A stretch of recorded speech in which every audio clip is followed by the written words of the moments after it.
Will do. Oh, mine is on a wonk. Yeah, but it's not weird thingy. It's angled,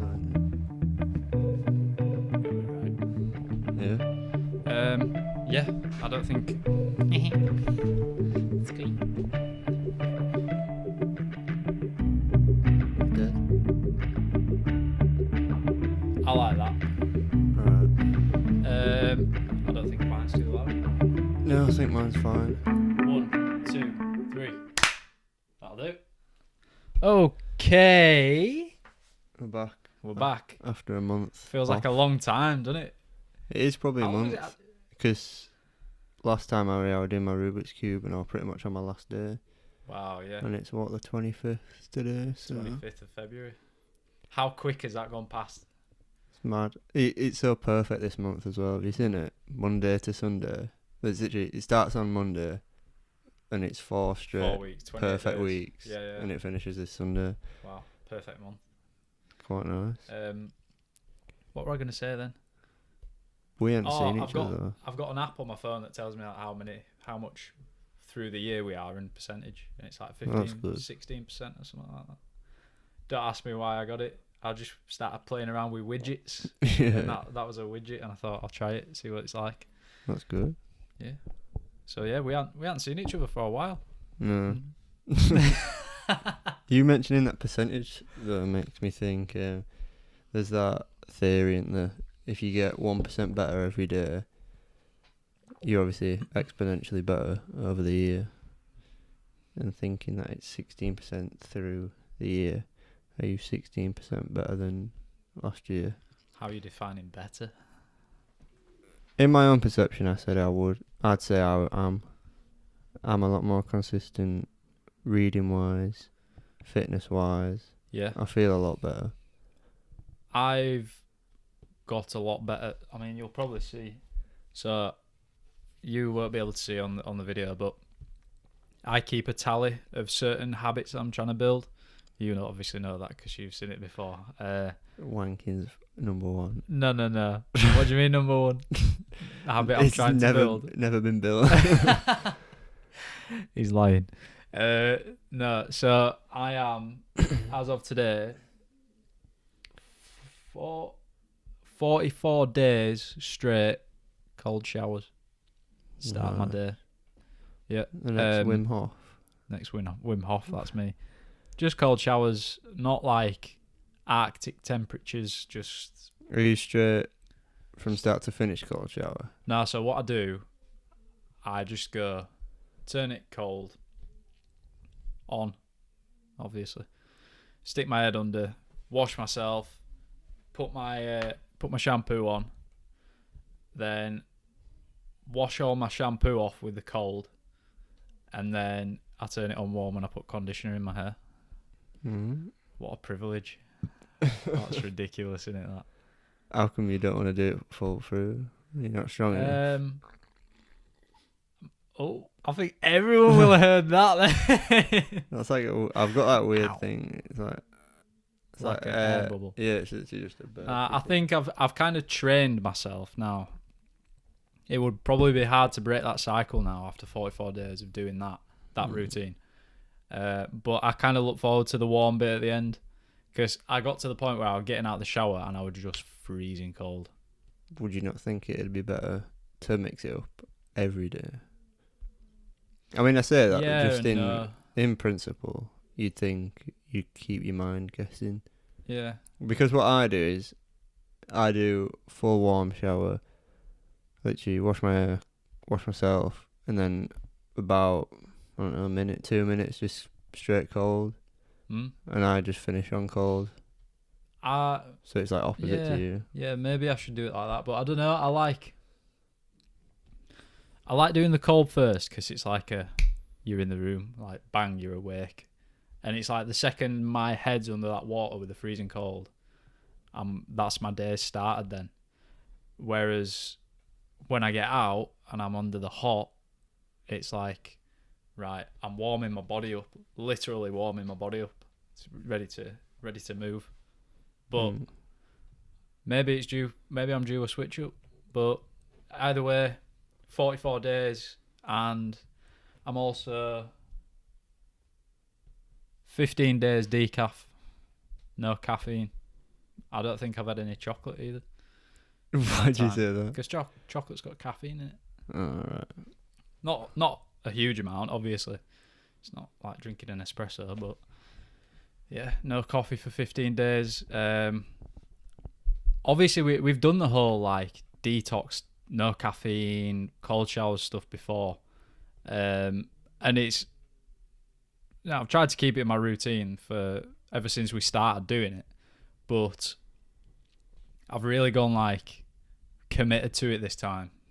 Whereas I realised like the back end of last year, I've probably said this in previous podcasts, but I felt like I kind of dropped off, relaxed, and I allowed myself to do so, and I knew I was doing it, but I was ready this year to like get back on that, and I even changed my background on my phone so it says monk mode. Monk mode 2.0. Yeah. But yeah, it's a bit wet that, isn't it, really? But it's a reminder. My home screens just do hard things. That's one thing I think. I've seen that quote like, well, it's probably on Joe Rogan, do easy things for a hard life or do hard things for an easy life. And that's one thing. That's the one, I think that's the one prisoner for me. You know, just letting yourself off. So like that's why cold showers I think for me are good, because as soon as I grab the temperature turner, my brain's just like I feel the resistance, but I've obviously broke past that now to the point where I can just like turn it. But every morning I get that little niggle saying like, it's resistance. That's what it is, and it's I can't remember the author's name. I spoke about this before, but War of Art. Oh, Stephen Pressfield, I think his name is. War of Art. He just says resistance is your worst enemy, and you are supposed to, rather than when resistance confronts you, don't back away, don't resist, confront it. Right. So it's like go towards what's hard, and then you get the reward, which is exactly what you've just said. Yeah. So, but I think. See, I was thinking about this earlier. So obviously, we've been listening to Tenacious D. Me. I've been suffering. You've been suffering. But what I want to do, right, as soon as we can, right now it's not going to work just with living arrangements and commitments and stuff like that. When I get my own place, which hopefully is soon, which is something we could probably talk about in this, but I want to have a night where me and you just get fucked up and watch like Tenacious D films or like Wayne's World or something like that. Because I was thinking about, I watched a documentary about, you know, Mike Myers. Obviously he's done Wayne's World, Austin Powers, Shrek, so many things.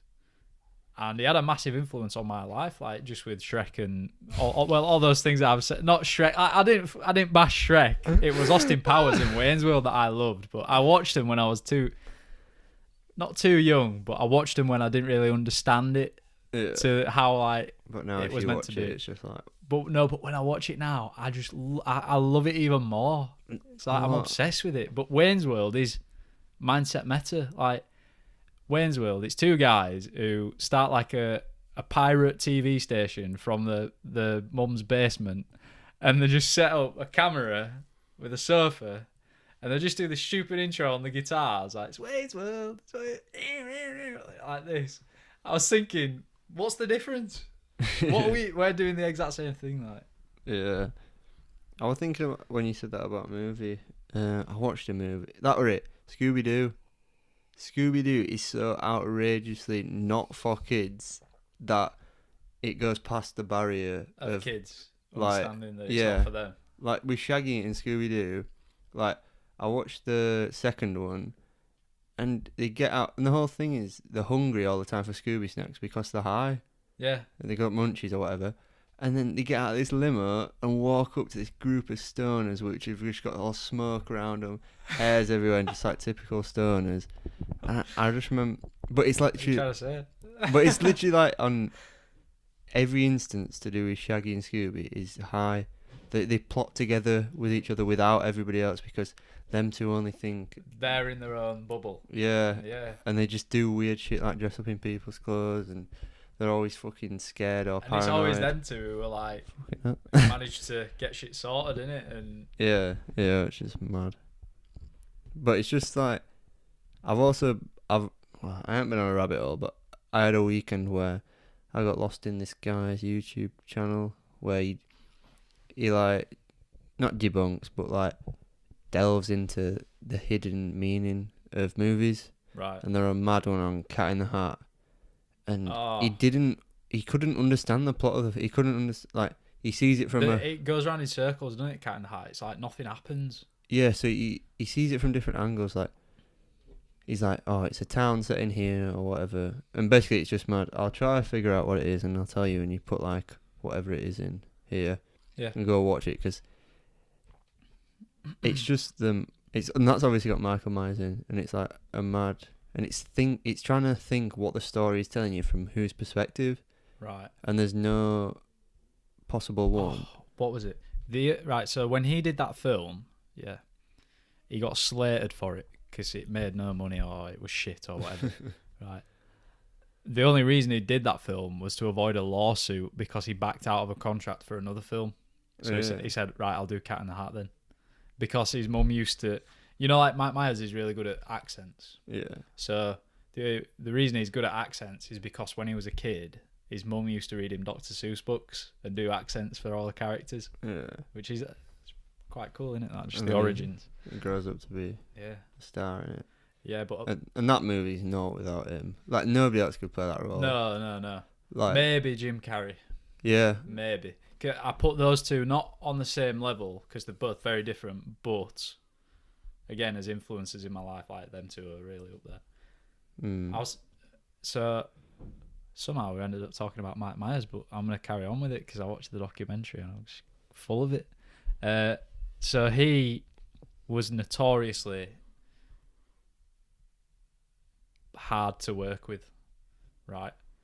But the reason people said he was hard to work with was because he was such a perfectionist.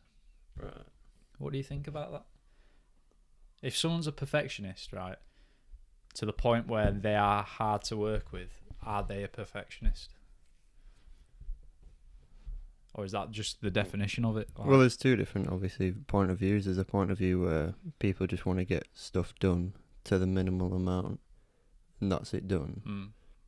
Or there's his point of view where it's got to be done right. And I've took that approach, not the perfectionist sort of thing, but when I've been looking at buying this pull-up bar and this punch bag, what I've been saying to myself is, I've been looking for the cheapest one, but what I've been saying is, buy it once, buy it once. No, I've got a better saying than that. It's like, wait, the saying's, do it right, do it once, yeah. So here's something. So a guy at a garage said this to me.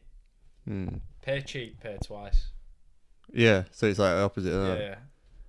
So that's what I was trying to do. So I tried looking for a mid-range pull-up bar and punch bag, which wouldn't mess up and have me spending double the amount, which I could have just bought one in the first place. So that's similar to the perfectionist sort of thing. Yeah. Because say they messed up on, didn't do what Michael Myers wanted to do right in that film, it could have probably been a worse film than it was. Because I don't think it was that bad. I didn't think it flopped as bad as you say. Again, like whenever I hear stuff about films flopping, it's only there's some films that I watch that have done incredibly well, and I'm thinking, how? I've watched some mad films. But that's Hollywood, innit? Like, I think Hollywood kind of decides before a film comes out whether it's gonna be absolutely amazing or not. Well, maybe that's a massive generalization, but I get that impression. Well, it's all money. Everything's just money, isn't it? It's just like with adverts and shit. It's just like you can buy adverts, and that's how you influence people. And that's how you get big. Not the only thing, obviously, but you talking about the money then just made me think about Mike Myers. So and what you were saying about your pull-up bar. So what you're doing is it's just sacrifice. It's a transition. It's a transfer of information. Like, you're sacrificing your time to look for a pull-up bar to try and find the best one so that you optimize your utility out of that pull-up bar. That's economics. That's like a standard principle of economics, but as I'd like to call it, Metanomics. metanomics, or econometa. Or meta money. No. That was something that I wrote down here. Meta finance. So, like, obviously we've been on a bit of a personal finance hype at the minute. Hype, if you can call it that. I suppose we're probably just growing up, really. I think it's just been pending for a year, hasn't it, really? Yeah, And you know what's mad? Learning about it, I feel like violated by my parents and people who have not taught me this. And like, I'm reading Rich Dad Poor Dad now, and How far in? about 50 pages. Right, further than I've got, and I've had it for about a year. Well, I've had it since my birthday, so I'm about 8 months. Yeah. But I've just not got around to it.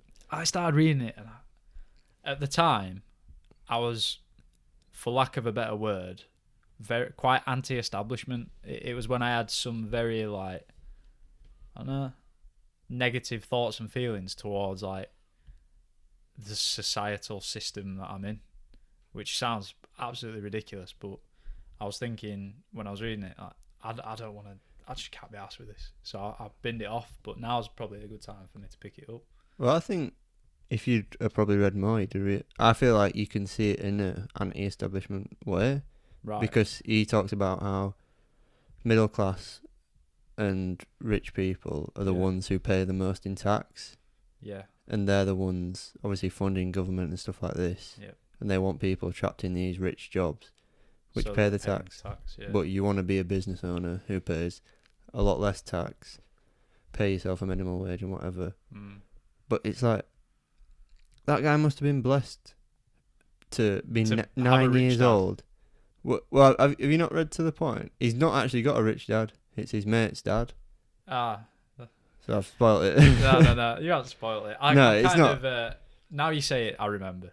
Yeah, so his dad's a well-educated person who works for the government, and he's the poor dad. Yep. His poor dad is his actual dad. Yeah. His rich dad is his mate's dad who owns a load of businesses. That's kind of mad, isn't it, in itself? Because... But they're 9 years old is what I think. And just the curiosity of a 9-year-old has led this guy to be a multimillionaire and influence so many people. In Hawaii as well. That's a mad thing. He's from Hawaii, and it started in Hawaii. Yeah. Little island, big ideas. Yeah, so like I was saying with like being a bit violated by your parents. Yeah, and like, well, but violated, then again, like, you don't really mean violated, do you? No, but it's just like, it's like when you, it's like opening fucking door to Narnia or something. Why didn't you tell me this? But then again, it's like school and everything, and it's the whole structure of it is just bullet. Again, like you say, like, school is that, innit? You're taught to be a pupil. Yeah, you're taught to obey, aren't you? Yeah, and as much as that, like we've said this before, like it's led to where we are now in kind of trying to break out of that mentality. Like, I'd say we broke out of that mentality. Yeah. Maybe not replicating what exactly we've learned physically, but I don't think any of that made sense. Nah. I had a very interesting conversation with someone about university the other day. Like, you go into uni, say you're off to uni to say, for example, you're going to study fashion, right? Yeah. People need clothes. People design clothes. People wear clothes.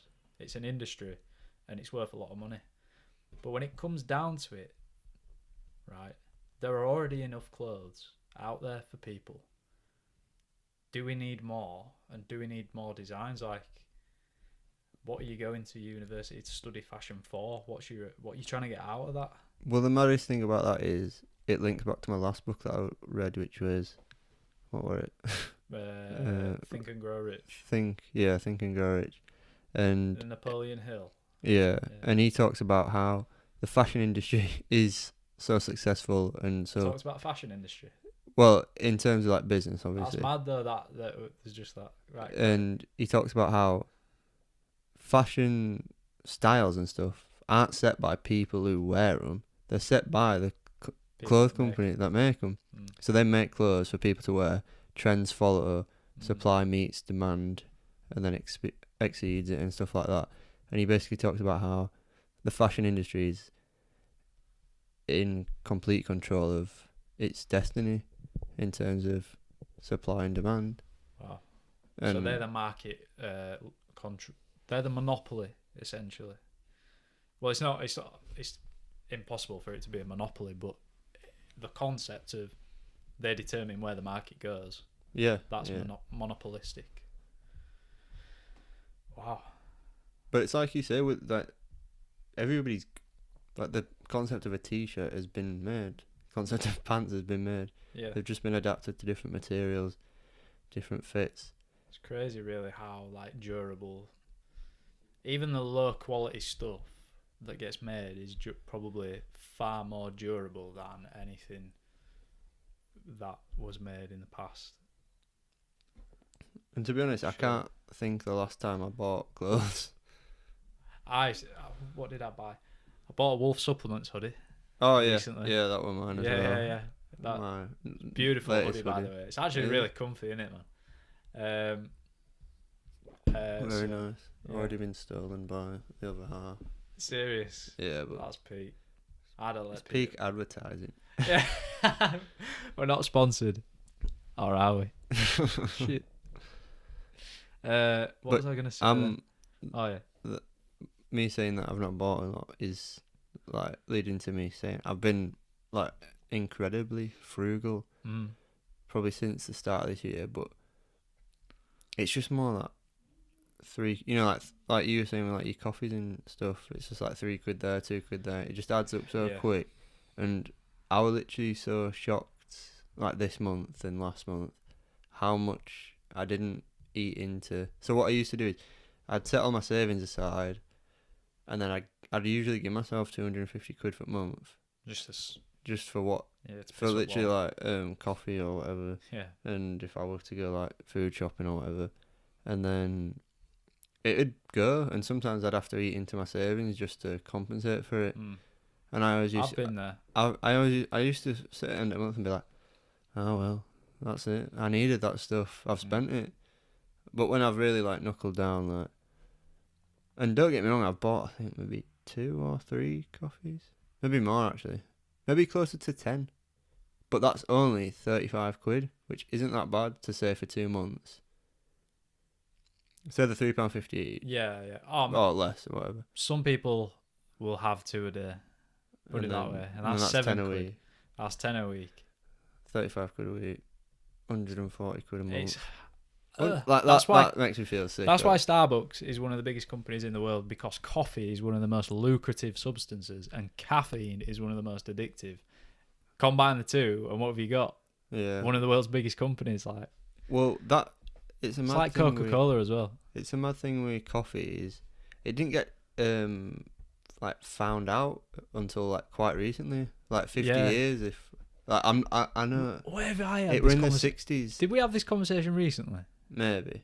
Oh, fucking hell, we need to watch We always this podcast, do. No, I don't mean on the podcast though. I don't think I'd feel it if it was on the podcast. But yeah, basically I heard that in like the 60s or something is when the coffee boom happened. Yeah. And like that's when Starbucks and everything came out. And now it's like one of the leading businesses. They do it on Austin Powers actually.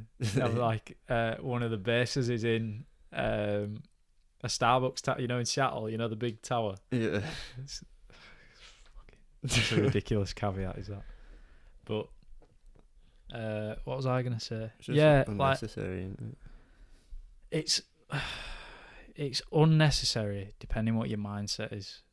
Oh yeah, trust me, I've had because I've had the mindset before where I've been like, I can justify that because again, talking about economics earlier with the utility and you and the Pullup bar, that utility I may gain from a coffee, whether that be the stimulation in the short period after, or even like the short-term dopamine hit of feeling good just because it's a bit of a treat. Yeah. I'd rather get my coffees from Greg's just because it's cheaper. Yeah, they're well cheap. And they're I nice. can't believe how much cheaper they're nice as well. It's like they're £2.50. identical, if we're being honest. So I can justify that. But recently, watching some kind of content talking about why caffeine's bad for you, I'm back in that mindset, and I forgot about all this stuff before. Do you know? And that's why I'm 15 days with none, and I feel good for it. Well, caffeine wise, I've started to have black tea, as you just seen on Mindset Meta Story. His teeth are like brown tombstones.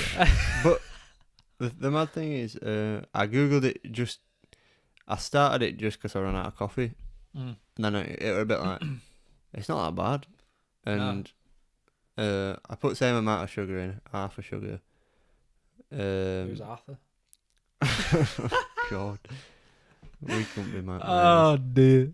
I could. But yeah, when I googled like calories on it, and then when I googled calories, it's obviously 0 calorie. Yeah. Like just because the milk's obviously not in it, and then I also saw that milk can cancel out the benefits of tea, which is like its antioxidants and its blood dilation. Yeah. Apparently, it dilates your blood vessels.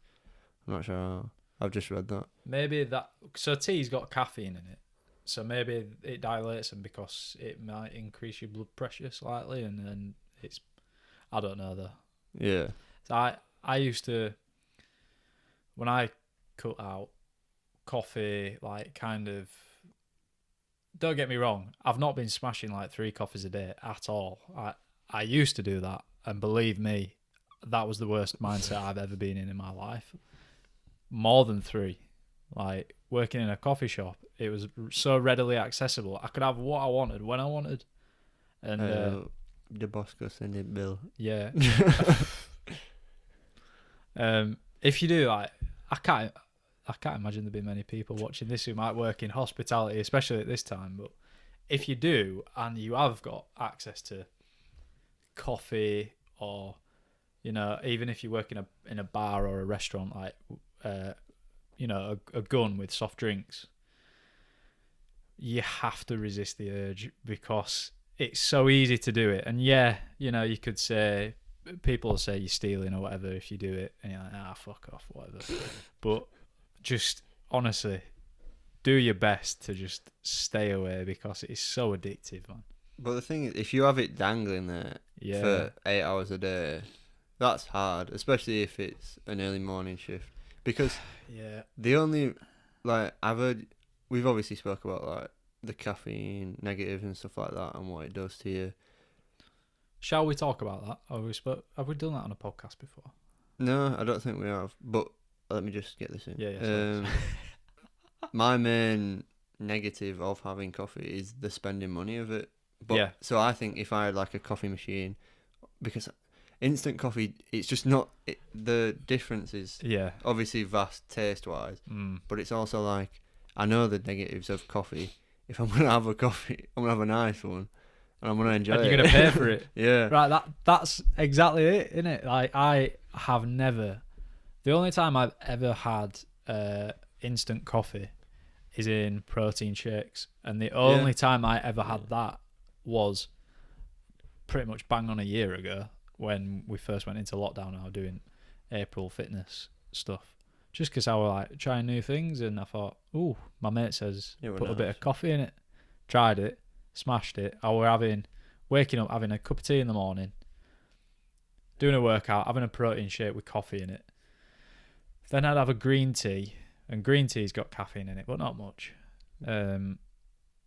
Caffeine nonetheless.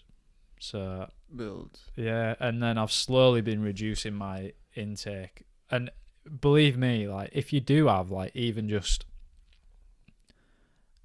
it is just 1 coffee a day or 1 tea a day or 2, it's not bad. It's not bad for you, but it's not very good for you. So again, like everything in life, limit it. Like, caffeine is a drug. People don't tell you this. Caffeine is a drug, and it is one of the most addictive on the planet.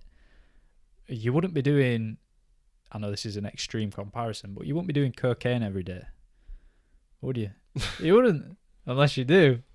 Do you? You don't, do you? No. But on instant coffee wise, obviously instant coffee's not that bad taste wise. It's just it's just that difference, isn't it? It's like if you're gonna have it, it's gonna be. You want it to be. You want the dopamine of having a nice coffee and the taste and everything like that. So it's not like even the act of like drinking it out of one of those cups is nice. Yeah. Don't you think? Yeah. It is. I'm just trying to think. It's because it's not. I just don't want to be a bashing instant coffee lovers out there. But if you claim yourself to be an instant coffee lover, you need bashing anyway. Me and Leanne at work, I always make her an instant coffee. You're bashing Leanne at work? Yeah, she best not watch this. No, because Leanne's... Oh, not even that funny. Right, I'm going to spill Leanne's secrets, right? No way. Well, she has 2 sugars in her coffee. Right. But she canes the coffee anyway. Like, she'll just have it non-stop. She can have it... Like, I asked her, like, oh, do you ever, like, put a limit on? Do you ever stop? Like, yeah, like, do you ever have, like... Do you ever chill out with a coffee? Because what did weird. She do? Did you turn around and check? But she said she once tried to quit having sugar or coffee. She got migraines from it. So it's... Man. But I feel like if you went cold turkey or gradually reduced it, she'd eventually come back to normal. Yeah, of course. She'd come back to baseline. It's withdrawal, isn't it? That's what it is. Like, your body's saying, oh, where is this? I'm so used to having it. Yeah. And that's the thing, like... Yeah, that's one thing I love about it as well. So, not being reliant on anything else. You should always be reliant on yourself and your mental... Exactly. That's something that... So when I first started exploring like the quit caffeine regime... Quit? Did you say? Or quick? Quit. Yeah, quit. Or cut down. It was watching Alex Becker, right? So... That were a mad timely video, wasn't it? That came out mental. in Mayhem when we were doing it. Just before. Yeah. Because that's kind of inspired that whole thing in Mayhem. Yeah, because I didn't think we were going to do it with that. No. But, yeah, if you don't watch Alex Becker, you won't know who he is. You've probably seen his advert. You might have seen his advert. He's a very interesting character, I feel. But he's very cutthroat, isn't he? Very cutthroat, quite sarcastic. Anyway, that's enough about him. Work. It's getting too much hype. He said something like, what caffeine does, it makes your brain think you're at 110%. When in reality, you're just at 100%. Right? You may wake up one day, you're on 90. And you'll think, I need to have that coffee to get me to 100. Right? But if you think, the more and more that you're in that mindset and doing that process of, oh, I need to have my coffee today to get me to where I need to be, every day your start point is getting lower and lower and lower. It's like... And the reliance is becoming heavier and heavier. The reliance is becoming higher, so... It is... what was it? Somebody put a story on earlier saying, like, about discipline. Oh, it was Devontae Wilson. He put a story on earlier saying something like, discipline. Yeah, that's it. That's it. I can't remember. Discipline gives you results. That's what it is. Everything, like, we always end up mentioning fucking primal shit on it, so we might as well go again. It's you. Yeah. That's how I think about it. I just think. Nah, I'm laughing, but like I do have that mindset. What were I thinking of? You know about discipline? Well, it's like discipline. Yeah. I read another book. Well, that's 3 book drops in a video in this podcast. Sat reading straight for 5 weeks. Yeah, well, it's good with that buddy Rich Dad Poor Dad. About 25 pages in, he puts up this like triangle, like a graph. Yeah, saying that reading is the lowest like receptive thing for your brain. So doing something is the most like beneficial for your brain or something, and reading's the lowest. So reading's lower than listening and watching and stuff like that. Wow. Which I was reading it. So like I'm about to close this book. Or what? Wow, that's quite counterintuitive, actually. Yeah, but I don't think it's that. But No. reading is very much a discipline as well. Like I was telling I've been James at struggling. weekend. You know what you should Yeah. do? You should meditate before, because what happens is if I pick up a book and I'm like going off, into thoughts sometimes. Yeah. I just can't do it. So what I do is I meditate before, and even if it's crap meditation, and I don't mean that in terms of like not doing it. I mean, Like you're not settled even after you've done it. so while you're meditating, just think about everything you can. So then Get what it that all does out. is clear your mind, and then after you meditate, you've got a clear mind, and then get lost in the book. There's different types of meditation. This is something I might delve into a little bit at some point this year, but I think I want to do it next month for my monthly challenge. learning about different types. We're just meditating as a whole, just straight Medi-match. meditation. Matchstation. Monkey match. Oh God, I didn't think about monkeys. Oh god, this chimp man across me, primal. I was. Oh. What are you saying? Meditation types of meditation. Yeah, there's like, I don't want to say kundalini or something like Kundalini is definitely something. Kundalini. Is that not a type of yoga or something? I think it's meditation. Right. Because you know Iman Gadzhi, don't you? Yeah, yeah. So he's the guy who's I bought blue light blockers made by his brand, right? So I've been watching quite a lot of him recently, which is in itself, it's quite a head fuck. And I'll tell you why. So he's same age as us. And the guy was born in, I can't remember if he was born in Russia and moved to London, or born in London and his parents were from Russia. One or the other. Either way. Russian He's actually descent. from like where Khabib's from. It's like Dagestan. Dagestan, that's it. So that's how Dagestan. Dagestan. That'd be an awful country. Inside joke, sorry. Yeah, so Dagestan. Right. He doesn't look like Khabib, like he's not got some mad beard, but you can tell he's Russian, really. Right. But yeah, like I say, he basically had like a far less fortunate start to life than we. Right. Again, we've spoken before about how blessed we are to have been in the position we're in and whatever.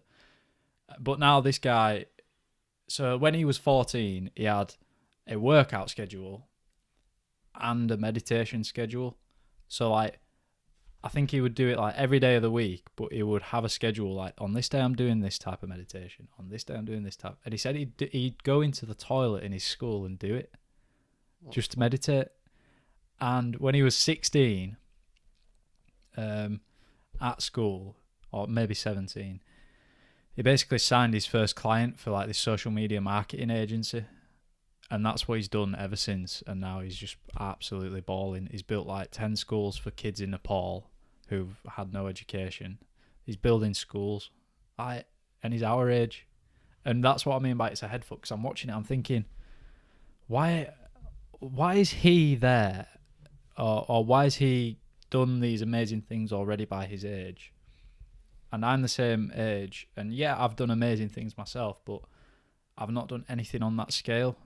And it's kind of coming to terms with that and thinking to yourself, like, yeah, it's going to be not demotivating, but it's just that social pressure, isn't it? Like, just social media that it brings upon yourself anyway. But also, it's like, he wouldn't be where he is if he didn't have that less fortunate start than us. You know what I mean? It's kind of mad. I think in life there's almost like an emotional barrier, or almost like a brain barrier or something like that. Because probably up until I finished my first 2 years at college, I probably wasn't even awake. You know what I mean? And me. But after college as well. Well, yeah, because I know so I was 18 when I left my first college, and that's when I went into work. Yeah. And I sort of woke up through, and I know this will sound like weird, but almost through a rebellion of some sorts. Like, you know, I talked on the first podcast about like not wanting to work. Yeah. Like, even though I like my job and stuff, it's not like there's some repulsion that I have towards going in, sitting, Yeah. coming home, and it's like, it reminds me, I always think of like Deadpool, you know when you said resistance Yeah. and stuff like that? So I think of like mutation. Right. When things are under stress, they mutate, Yeah. they either get bigger, divide, stuff like that, in order to cope with the stress they're under. So I almost feel like I came under enough stress to the point where my brain was like, escape, get out somewhere. So that's what I'm trying to say with this life thing is like, if this guy was poor or immigrated, or say like he immigrated and at like say probably 10 years old he had to learn another language. Yeah. Like that False. could be some Stress. I couldn't imagine, like, I remember learning Spanish, and I couldn't imagine the amount of stress this guy has to, and he literally has to. I know it's day in, day out speaking with English people, probably a lot easier than learning it in a classroom for 2 hours a day. Yeah. So I feel like you know what I'm trying to say? So I get, yeah, oh no, I'm on you with I'm it. trying to say that he's probably been exposed to a lot more stress in some sorts, which obviously... It's fight or flight, survival of the fittest. And he was forced into that situation, and it's like, boom, 20 years old, built X amount of schools in Nepal for kids who didn't have any place to go for education before, retired his mum, got to the point where there's pretty much, unless he's everything goes wrong, he's pretty much guaranteed to make 6 figures every year. Like, and then this is the thing, it's like more money, more problems. When you get to that point, you just want to do more, don't you? You want to do more, but you've already sacrificed so much to get to where you are. It's like, how do you get more? And maybe that's where we've got the advantage, because we can learn from people like that. And oh yeah, trust me, there's no way he hasn't failed in life. Like, you see his success now, but he will have failed over and over again. And I think I read a Gary Vee on LinkedIn today. It's like, I'd rather try and fail 10 times and succeed 3 times than try 3 times and succeed 3 times, because them 10 extra lessons you've learned from failing are so much more valuable than being 1 foot in, 1 foot out. Yeah. And he'll learn. So he just learns earlier than us. And I guess my argument is obviously defending us, because in some way I want to be like, I'm on the right path now. And that's in no way discrediting him, obviously. He doesn't need my credit. Everybody can see what he's done and see how well he's doing. But I think I'm just like justifying our point of view. Yeah. Because I watched another Gary Vee thing, which I won't get lost in Gary Vee because he's a very optimistic person, and he's successful, and his whole business is based around like positivity and stuff like that. Yeah. But he says a lot of nice things that tickle your brain, and you think, yeah. And he talks about like knowing when to have a day off and stuff like that. And but yeah, I think I'm just basically, it's just like, I feel like we have put so much work in, and I definitely feel it. Like, I'm working towards something every day, no matter what it is. Whether I have an off day, I'm still somehow working, because I'll somehow be reading or thinking. Like, I'm constantly thinking. That's what I feel like now. Yes. That's it. Like, don't switch off. Has that died? Don't switch off. Did that just switch off? I swear. Yeah, that's mad. Don't switch off. Happens all the time, mate. We're just on a level. Yeah. You look in good shape. I can tell you've been working. Like, yeah, I feel a lot better. You're a big guy anyway, but it's like, I can tell you've been putting the graft in. Yeah, well, I think muscular wise, it's more muscle memory. Do you know what I mean? Like, I'm regrowing the previous muscle that I've built in years, which is very much to my benefit, and also a reward for the few years I did constantly go to the gym, like for about 2 years. Yeah. So I've almost had a recomp, if you know what I mean. No, yeah. So I've lost fat while building muscle. which is in no way achievable unless you've started. Like, because well, that's it. It's we're getting onto a different topic. We're getting onto a different topic, but it's a nice little segue. So, in light of recent events, lockdown, apparently lifting. Obviously, there is a massive element of apprehension. At least I felt that in like my circle with people that I see every day and talk to. And I'm sure you probably agree, like people are saying like, oh, is it too good to be true? Because we've been conditioned in this last, 12 months to assume the worst, I feel. Which has been probably the toughest period of my life up until this point. I would genuinely say that. I mean, everyone's had their own struggles, and it's mad to say, but probably the biggest struggle in my life up until this point, aside from the odd personal thing that's quite irrelevant, COVID has been a massive one. Like, I turned my life upside down, knocked me out of rhythm, completely knocked me off. And now, like I've been saying, with all the habits I'm building again, I feel like I'm getting back up to kind of catching up again.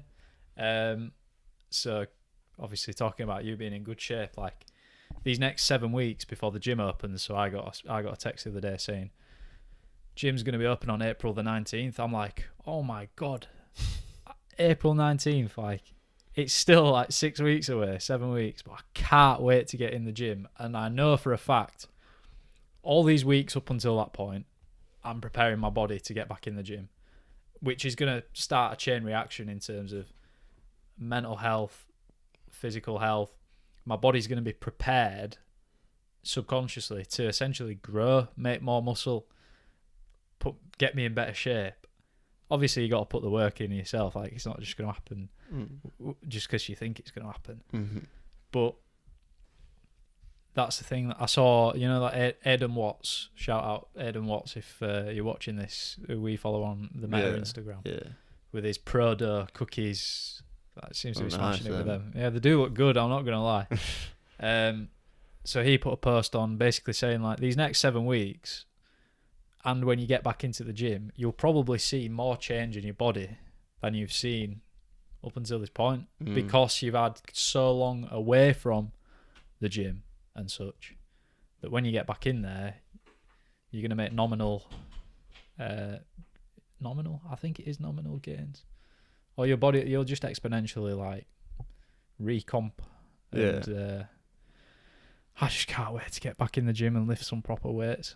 Yeah. Because I've got 2 5 kg dumbbells, a pull-up bar, and some resistance bands.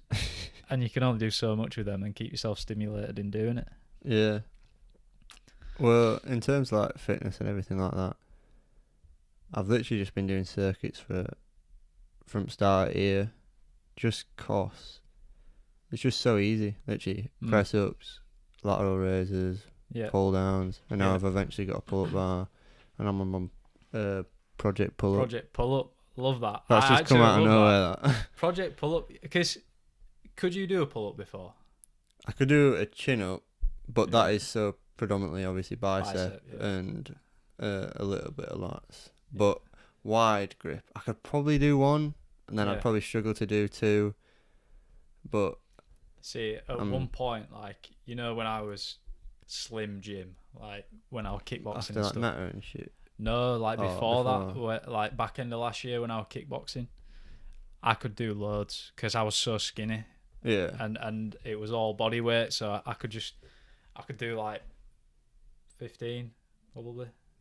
Which was like for a few sets or not maybe two. Maybe a few, yeah.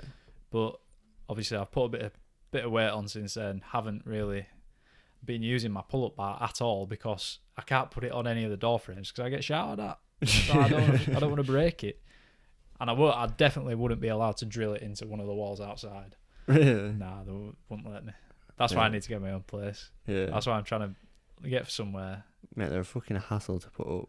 I'm trying to get. You have to get somebody to do it for you. What I want, so I've been looking at a place with a garage. It's perfect for a home gym, like plenty of room for other stuff as well.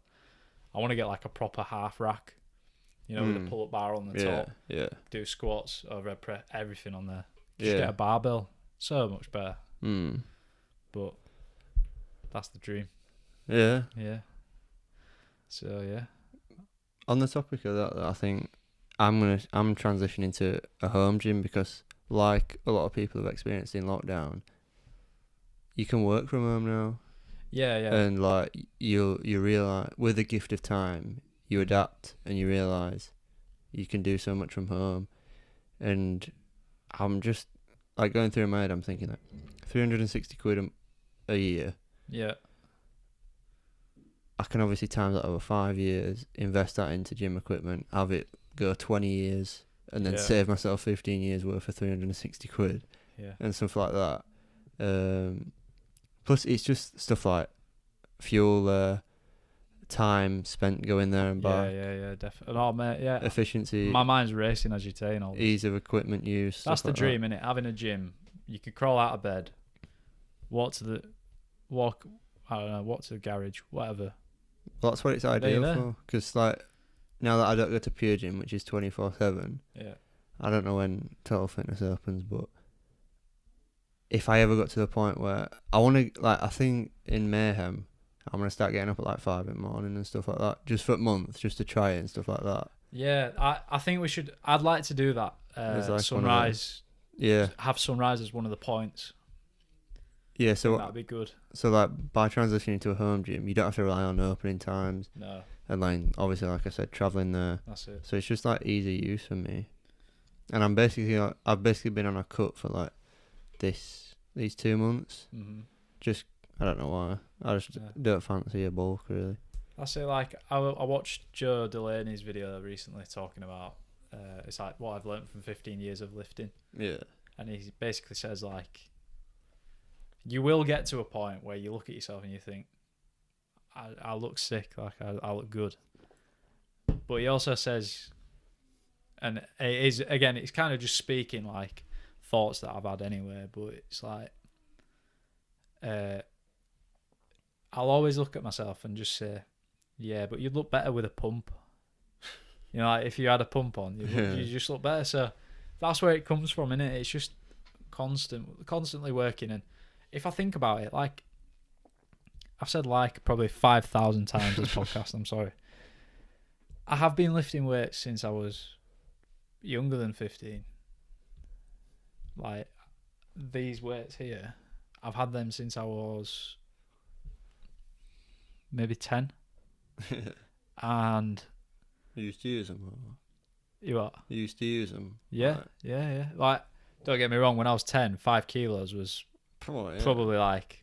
Probably up to like, I don't know, 15. It's still a decent amount to curl. Yeah. So, that's it. Like, one of the lads who used to get the bus to school called me golf balls. Do you remember? I was about to say that to you. You've always been like Mr. Bicep just because... Just my biceps are just golf balls. Like. Yeah.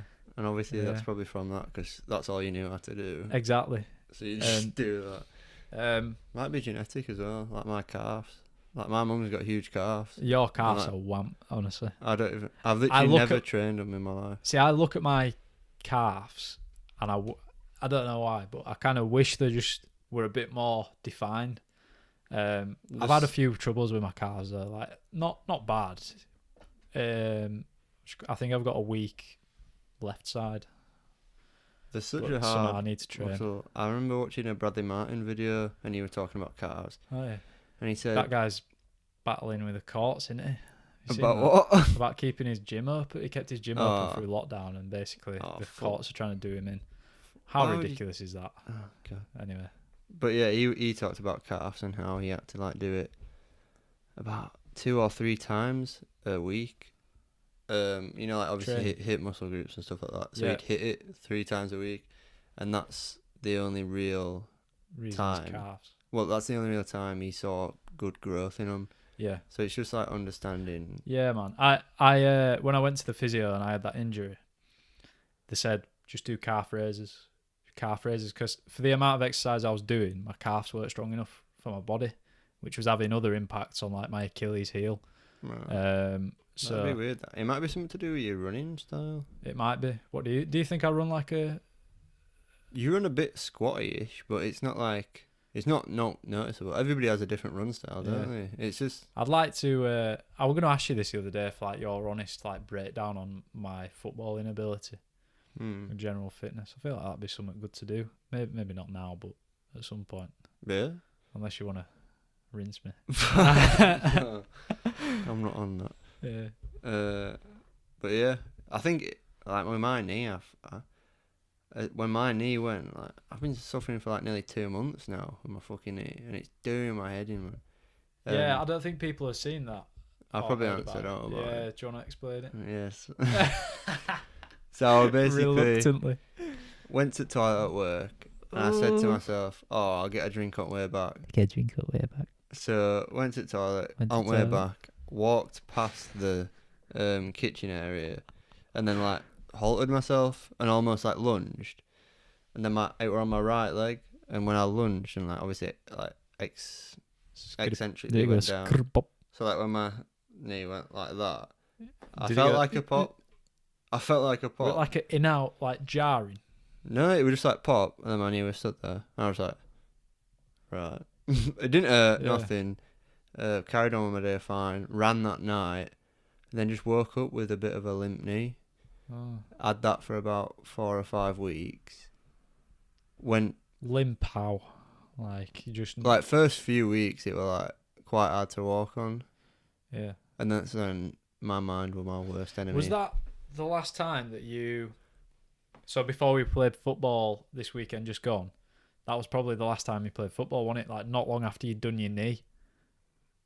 I'm sure it was. Yeah, because I came out and I basically didn't do it. Yeah, we didn't do it. We were just messing about, kicking ball at each other. Yeah, and I forgot my boots and everything, so I just couldn't really move. Yeah, and it was weird because this Saturday gone, we obviously played football, and I thought you looked fine. alright. Yeah, you looked I was like literally fucking normal. smashing balls, and to be fair, looking back at that, I was a bit like, should have probably calmed down a bit and took it easy. You were fine. But like running wise, I felt fine and everything. But then the Sunday, my knee did hurt, and it was like fatigued, and like now it's like that motion again of going down the eccentric motion of my quad almost, going down. Yeah. It pulls the front of my foot, which is making me. For some reason, I feel like I've fractured my, where Oscar Slatus is. Yeah. But it can't be, can it? Because although it wouldn't be reacting to my muscles extending. I don't know, mate. But I think I'm going to go to physio next week anyway, just for a check. But I feel I'm just impending, obviously, 30th of March, footy back. I just need to make sure I'm back. I can't wait for that. Get the date in the diary. But yeah, that put more emphasis on. I barely train legs, and I'm quite blessed, like I said. We're having fairly big legs, but I think that's because I'm obviously quite overweight. So I've been carrying around this big Like survival load of of the muscle. fittest, innit? Like your body wouldn't have been able to carry it if your legs weren't strong. Yeah, so I've basically been carrying that muscle for. Isn't it mad how you weigh less now than you did when you were? How old were you? 16. Yeah. That's crazy. Because you are like, I swear you're taller, like 4 inches taller. Well, I was talking to Leanne today, and I was telling her like, oh, when I was 16, I weighed 100 kg, and she's like, oh, I don't do kg. Basically worked out to about 16 and a half stone, or 16 stone or something like that. And it is a bit mad looking at that. And to be honest, I was definitely not obese. I don't remember ever really looking at you Thinking, because you have always been so tall. I never really looked at you and I thought he's fucking round. You know, I was never round. You were never was round. I was more of a pear. That's what I was. Just like a pear. Man, like a pear. But yeah, now you say it. fucking hell. That's a jet. But yeah, I was just a big boy back then. I liked my food. Yeah. I didn't really have much knowledge on nutrition. No, that's again school. They Yeah. don't teach you because you know why. They don't teach you nutrition. They do to an extent, but they don't teach you what you should really do. Because In a if sense, they gives did you that, control. they're giving you control, and also then all their mates in the pharmaceutical industry, they don't make the money from providing the treatments to get you better when you do get sick because your nutrition's been bad. And that's the system working against you. And now we're getting into some saucy topics. Do you want to get into some mad stuff? I don't think we need to go on too much longer, but something that caught my eye recently was Logan Paul with the Pokemon boxes. Again?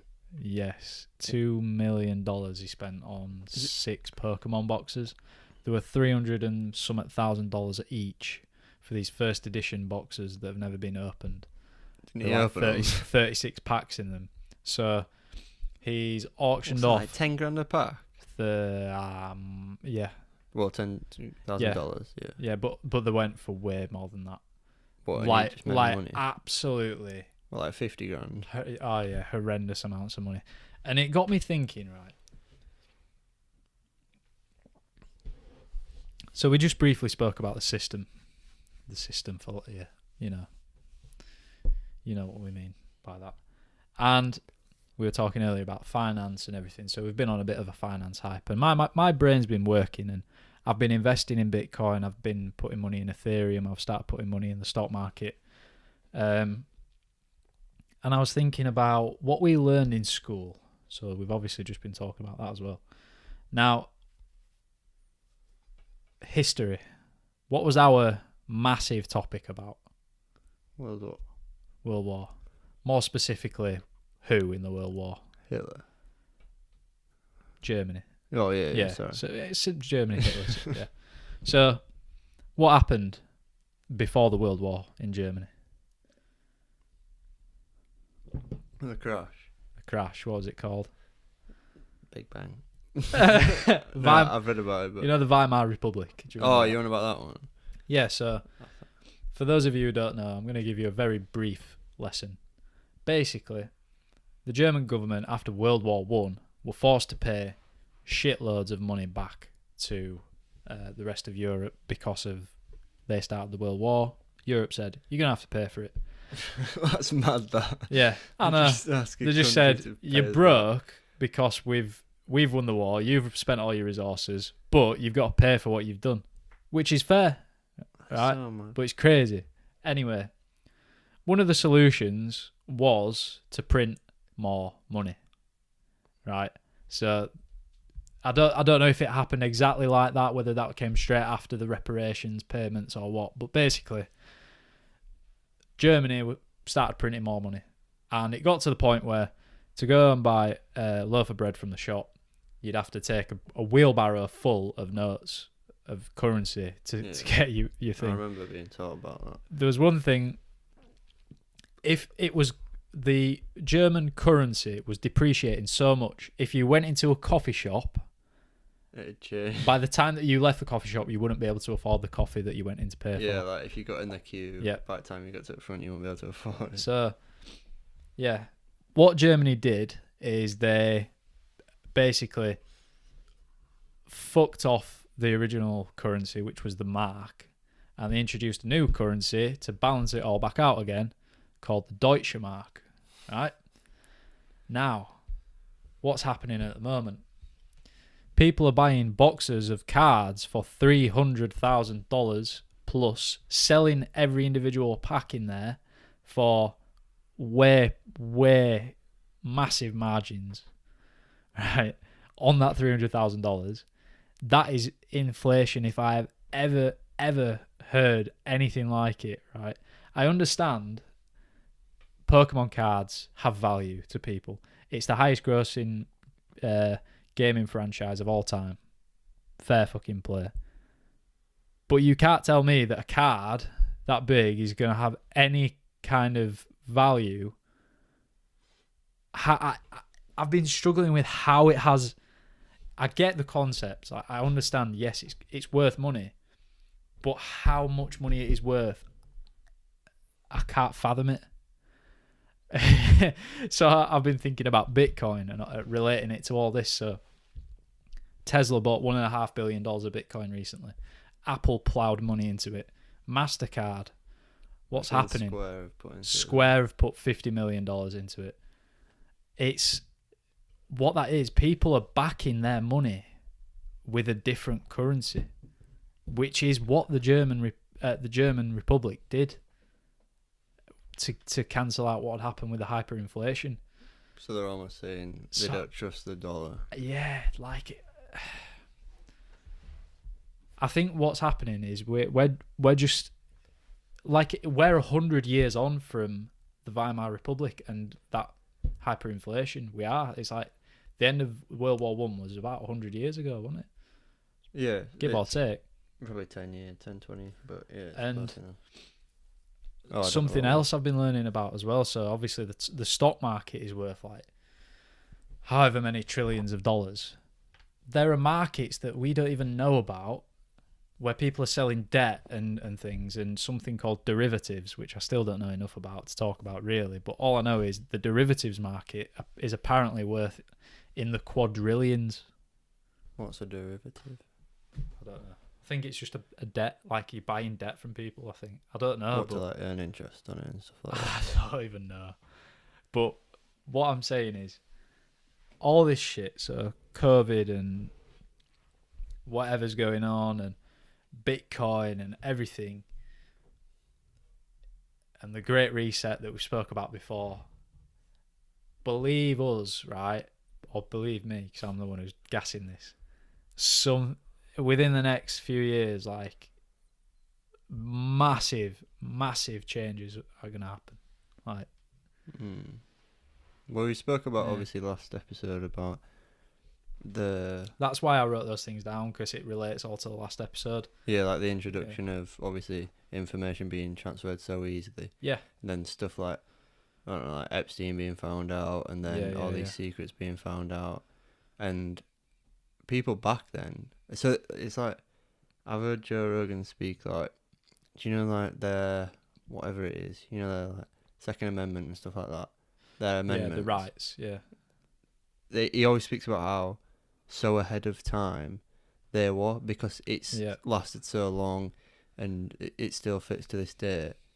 And it makes me think that I'm sure the people who have put the foundations in previously never accounted for such a widely accessible information unit that could just be accessed for free. I feel free. And I feel like that's what's obviously exposing these cracks and gonna burst the bank. Yeah.